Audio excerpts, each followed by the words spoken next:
Action. Good afternoon. We're sitting here in my garage, my hot rod shop. My name's Johnny Capels, and I'm assisted today by cameraman Dave Thomas. Both of us are IndyCar racers formerly and also hot rodders. What's featured here on my engine hot test stand is my French Ford flathead engine that I put 25,000 miles on in my Roadster, which is right here on the car lift, and we'll get to it shortly. Did a major rebuild on it and broke it in here on the hot test stand, and I'm going to run it for you in just a short bit. The reason I took it out of the car was it's a standard size bore, which is 3 3/16, and I put a big bore one in. Both engines are identical in every component part. The cast aluminum French pans and the front covers and the special block that the French flathead Ford V8 has. And all of the equipment inside and outside are all identical.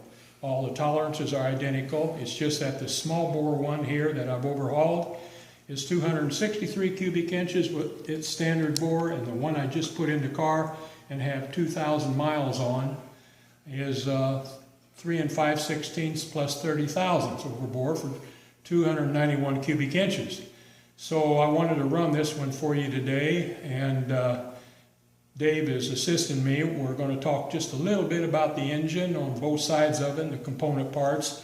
The water system in the car is quite different than what you see here, but both engines have the Chevrolet W engine, the 348-409 single water pump. This enables you to run a special system that I had in all my sprint cars on the race tracks, and that is a double pass radiator. The radiator in the car has no hoses or water tubes in the top tank. It's a two-pass thing, and everything comes off the bottom tank. But here on the little hot test stand, I run just a standard radiator and run two hoses from the cylinder heads right into a stock neck for this radiator to allow me to run the engine as long as I want to run it on the hot test stand. So all the component parts are the same. ISKI cams, and Offenhauser heads with the treatment done, the scat cranks, the big stroke, and the rods are from the French flathead Ford, and Ross pistons and pins, and it goes on and on and on. And both engines are just run fantastic. The car has 27,000 miles on it. 2,000 of those are with the new big engine. 25,000 of those are with this engine.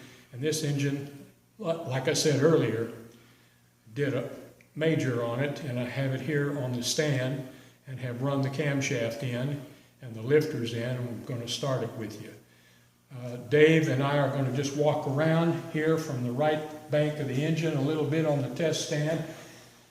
Dave, how about aiming down to that cast aluminum pan there? It's really, the pan is identical to a 1935-48 Ford stamped steel pan, but it is cast aluminum and machined, and it's really a great piece.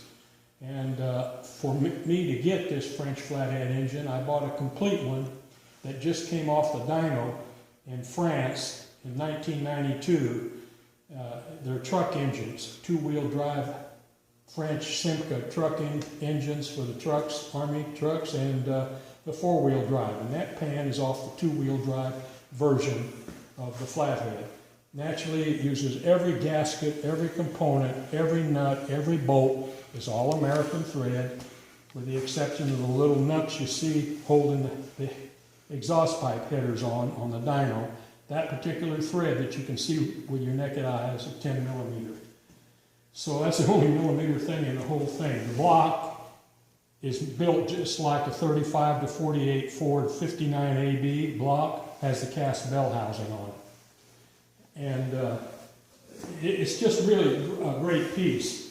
A little novelty story about this French block. The man in Texas who's a Jeep dealer went over and had the opportunity to buy every bit of the inventory from Simca Motors, because Henry Ford, when he quit building these, he turned everything over to Simca, and then their engineers went and made it a much more modern engine by having a better block, better casting, methods, better alloy, and then only to find out after he started selling a bunch to everybody on the block that the Bonneville Southern California Timing Association declared this wasn't an American engine because of the block. Naturally, it was made in France by a company owned 40% by Ford, but that didn't fly with the good old boys, so they couldn't run them at Bonneville. But it really is a fine heart to any flathead engine because it's got things in it that Henry Ford didn't have to consider for reliability and longevity. So I have two of them identical. The other one I built up out of a brand new block in a crate with Cosmoline and all the parts, but naturally this one started out life as a teardown of the truck engine. And so, as I said before, everything on it is, whoops.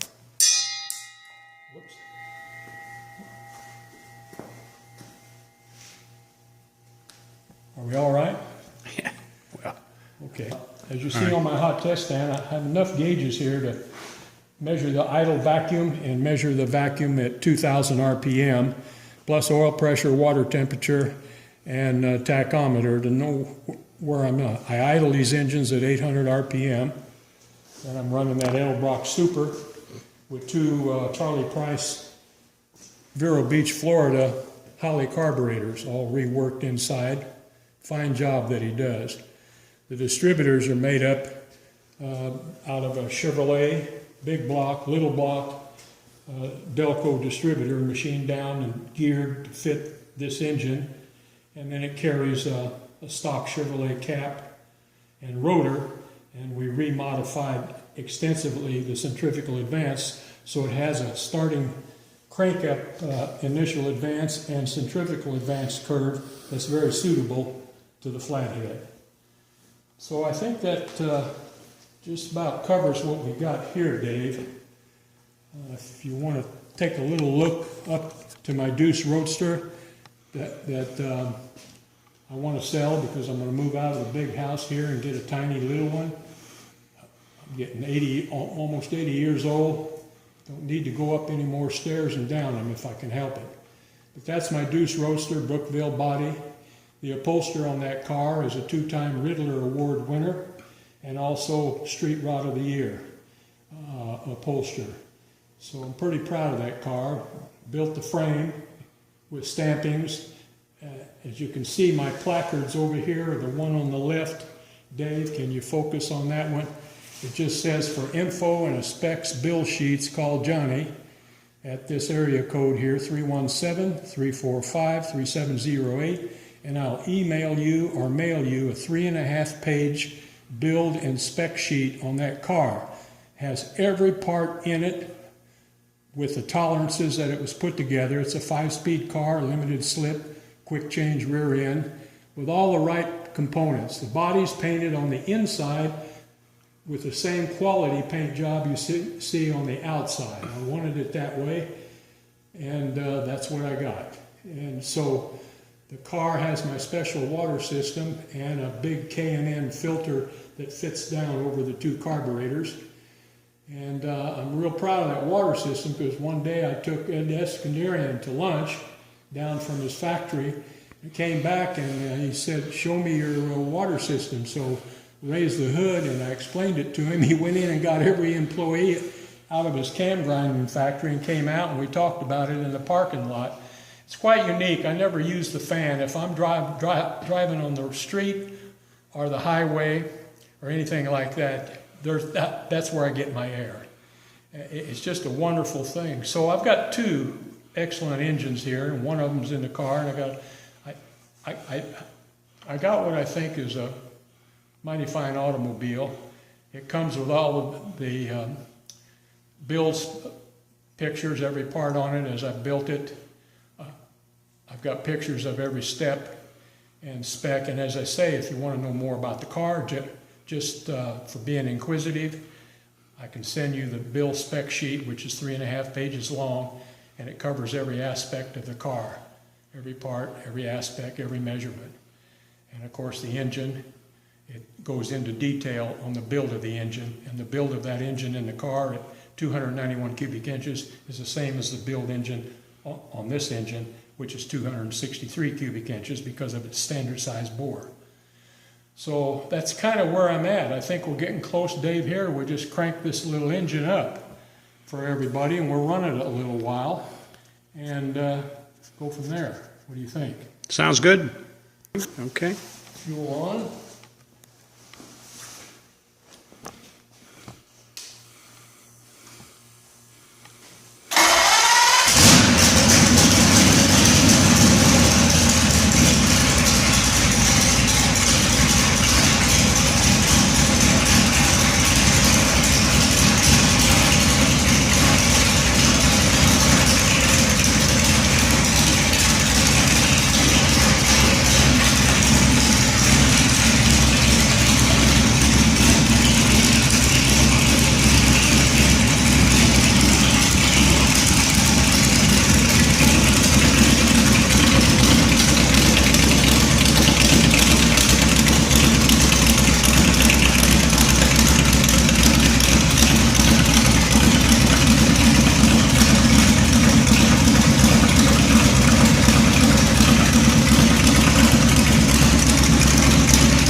Well, there you have it.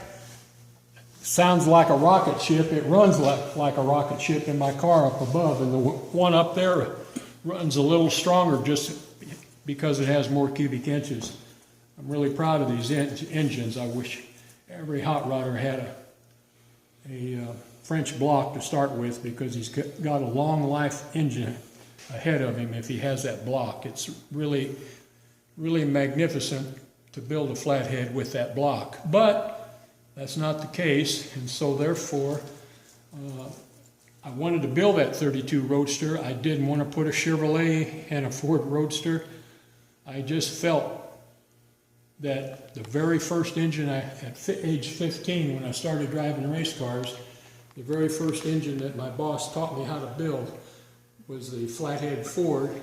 And I knew someday I might return to the flathead Ford, and lo and behold, the Roadster I built, I've got a flathead Ford in it. Naturally, it was cast and built in France, but I made a hot rod engine out of it right here in Indianapolis. And I feel like I did Henry a favor.